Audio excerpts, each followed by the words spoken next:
GDP concept. हरे कृष्ण दोस्तों, मैं दीपक दिरावानी, मेरी YouTube channel Deepak Dirawani life time daily sharings and songs में आपका हार्दिक स्वागत करता हूं। और आज का शेयरिंग सेशन है 1101 और आज का टॉपिक है जीडीपी कॉन्सेप्ट। दोस्तों, ये कॉन्सेप्ट पहले पार्ट में मैंने यहाँ पे प्रेजेंट किया था, अभी एक ही साथ में मैं प्रेजेंट करूँगा। जीडीपी कॉन्सेप्ट, जीडीपी बोले तो ग्रॉस डोमेस्टिक प्रोडक्ट, उसका डेफिनेशन क्या है?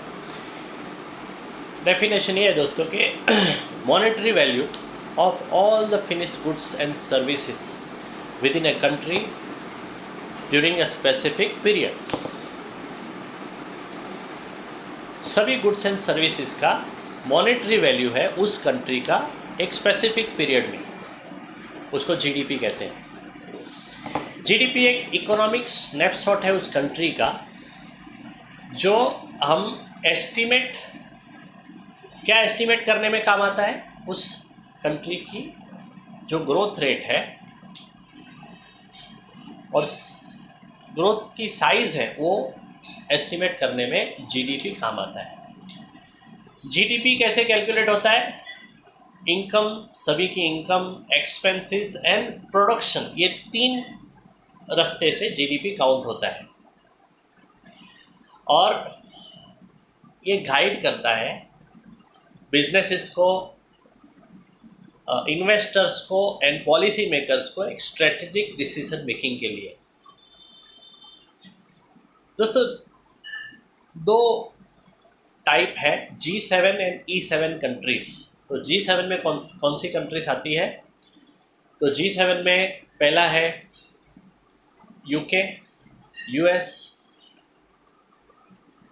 France, Germany, Japan, Canada and Italy. ये सब G7 कंट्रीज है। E7 कंट्रीज में है China, India, Indonesia, Brazil, Russia, Mexico and Turkey. ये 7 कंट्रीज E7 कंट्रीज में आती है। दोस्तों, 95 में ये E7 कंट्रीज का जीडीपी G7 कंट्रीज़ के जीडीपी से आधा हुआ करता था 1995 में, मगर महज 20 सालों के बाद ये E7 का जीडीपी G7 कंट्रीज़ से सेम हो गया, सरीखा हो गया दोस्तों, सिर्फ 20 सालों में, 1995 से लेके 2015 के बीच में। तो E7 कंट्रीज़ में इतना जीडीपी बढ़ा। और दोस्तों, माना जाता है, ये पक्की बात है कि आने वाले 2040 तक E7 कंट्रीज़ का जीडीपी G7 कंट्रीज़ के जीडीपी से डबल हो जाएगा। इतना ये सभी E7 की कंट्रीज़ में, जिसमें इंडिया भी आता है, उतना ज़बरदस्त जीडीपी बढ़ने वाला है। ऐसा माना जाता है दोस्तों कि इंडिया 2040 तक जीडीपी पे नंबर 2 पे होगी और ज़बरदस्त जीडीपी इंडिया में बढ़ने वाला है। दोस्तों, जीडीपी जब बढ़ता है तो उसके इम्प्लीकेशन क्या क्या होते हैं, उसके बारे में अभी मैं बात करूंगा। सबसे पहला जो होता है वो रेपो रेट डाउन होता है। उस कंट्री का रेपो रेट डाउन होते जाता है, एफडी रेट डाउन होता है, लोन इंटरेस्ट रेट डाउन होता है, पेंशन रेट भी डाउन हो जाता है, पहला चीज़। दूसरा, इन्फ्लेशन भी डाउन हो जाता है, महंगाई कम हो जाती है उस कंट्री में। ऐसा माना जाता है इंडिया में आने वाले 15 से 20 सालों में महंगाई दर जो अभी 6-7% चल रहा है, वो 3 से 4% हो जाएगा और उसके आगे और भी कम होते जाएगा।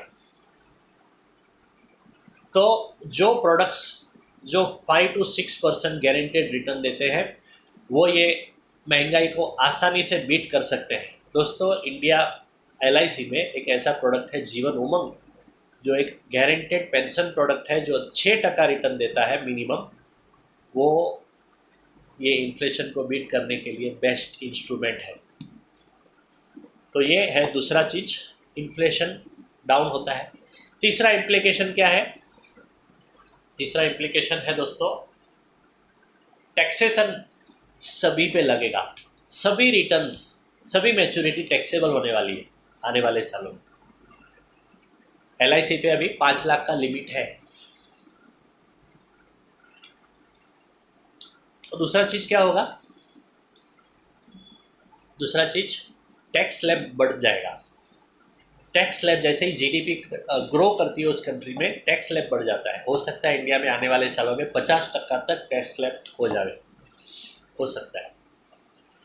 तो LIC में अभी भी 5 लाख तक टैक्स फ्री रिटर्न मिलता है, 5 लाख के प्रीमियम तक टैक्स फ्री रिटर्न मिलता है, उसका फ़ायदा आप ले सकते हैं। तो ये हो गया तीसरा चीज़, इम्प्लीकेशन ऑफ GDP का तीसरा चीज़। चौथा चीज़ है उस कंट्री की करेंसी मजबूत हो जाती है। आज इंडिया की जो करेंसी है काफ़ी सारे फॉरेन कंट्रीज़ की करेंसी से कमज़ोर है, वीक है, लेकिन आने वाले 15 से 20 सालों में इंडिया की करेंसी बहुत ही मजबूत होगी। एक एग्जांपल से बताना चाहूँगा, आज $1 इज इक्वल टू 80 रुपया होता है। आने वाले सालों में 15 से 20 सालों में $1 इज इक्वल टू 60 रुपया डेफिनेटली होगा, ऐसा प्रेडिक्शन है। तो करेंसी मजबूत होती है उस कंट्री की GDP बढ़ने से। पांचवा रीज़न है सेंसेक्स बढ़ता है, उस कंट्री का सेंसेक्स बढ़ता है। ऐसा माना जाता है कि आने वाले 15 से 20 सालों में इंडिया का सेंसेक्स रिकॉर्ड हाइट टच करेगा। मगर दोस्तों इसका मतलब ये नहीं है कि वॉलेटिलिटी नहीं रहेगी, वॉलेटिलिटी तो रहेगी सभी कंट्रीज़ में। जहाँ पे GDP बढ़ता है सेंसेक्स बढ़ेगा, मगर वॉलेटिलिटी तो बढ़ेगी।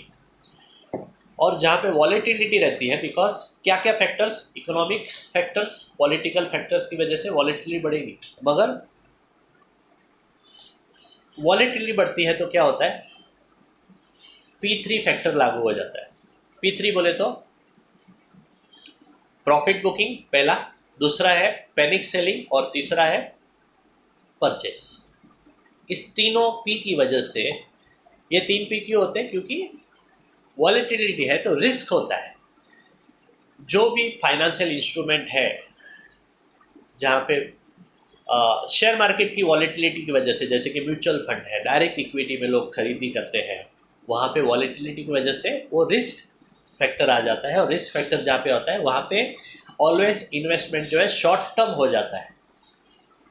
तो लॉन्ग टर्म के लिए ये इन्वेस्टमेंट सही नहीं रहेगी। तो ये एडवाइजेबल है कि यहाँ पे शॉर्ट टर्म इन्वेस्टमेंट किया जाए, लॉन्ग टर्म इन्वेस्टमेंट के लिए LIC is the best thing. और last but not the least, जो छठा इम्प्लीकेशन है वो ये है कि GDP बढ़ने से अनएम्प्लॉयमेंट कम होता है, पॉवर्टी कम होती है, इनकम बढ़ता है, परचेसिंग पावर बढ़ता है, स्पेंडिंग बढ़ती है, खर्च बढ़ता है और सेविंग भी बढ़ती है। तो ये 6th इम्प्लीकेशन है GDP बढ़ने से। जो 6 इम्प्लीकेशन होते हैं वो मैंने आपके सामने रखे। और लास्ट में हम ये भी देखेंगे कि जो GDP बढ़ने का जो कार्यक्रम है वो आने वाले 15 से 20 सालों तक चलता रहेगा। मगर जैसे G7 कंट्रीज़ में अभी जो GDP है वो बढ़ता नहीं है, वो स्टेबलाइज हो गया, वैसा इंडिया में भी वो स्टेबलाइज हो जाएगा। आने वाले 15 से 20 साल तक सेंसेक्स रिकॉर्ड हाइट टच करेगा, मगर उसके बाद स्टेबलाइज हो जाएगा GDP, फिर बढ़ेगा नहीं। और ऐसा कहा जाता है कि जब तक GDP बढ़ता है फाइनेंशियल इंस्ट्रूमेंट बहुत अच्छा रिटर्न देते हैं, मगर जैसे ही GDP स्टेबलाइज हो जाएगा उसके बाद फाइनेंशियल इंस्ट्रूमेंट का रिटर्न काफ़ी कम हो जाता है। जैसा हम देखते हैं फॉरेन कंट्रीज़ में FD पे सिर्फ 1 से 1.5% रेट ऑफ इंटरेस्ट मिलता है। तो इंडिया में भी वो सिचुएशन आने वाले सालों में डेफिनेटली आ जाएगी। तो दोस्तों ये था GDP कॉन्सेप्ट, और ये आपने सुना उसके लिए बहुत बहुत धन्यवाद। ये वीडियो आपको अच्छा लगा तो ज़रूर से लाइक, कमेंट एंड शेयर करें, और मेरी YouTube channel Dipendra Hirawani life time daily savings and sounds को सब्सक्राइब करें और रोज ऐसा अच्छा और ज़रूरी सुनते रहें। Thank you very much, good night, Hare Krishna.